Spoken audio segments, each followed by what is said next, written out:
Yung mga idol, good day. Dumating na yung order natin sa Orange app.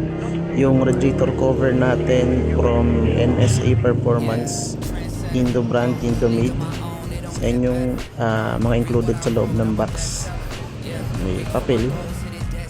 Tapos ito dito nagulat ako, may freebie na ano, pang dikit sa takip para may design din yung takip ng mismong radiator.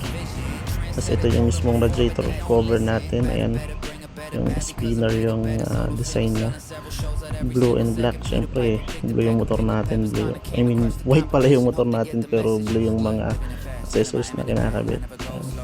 From NSA ay yung mga tools na kailangan para may kabit siya, tornilyo, tapos rubber washer. Tapos ito maliit na tube, ano siya, plastic made. Tapos ito binili ko separate. Ayan, pang detail din yan sa radiator, sa bandang leeg nung neck ng radiator ikinakabit. Yan, wala tayong budget pang bilang radiator kaya radiator cover lang, yun lang. Ride safe and God bless.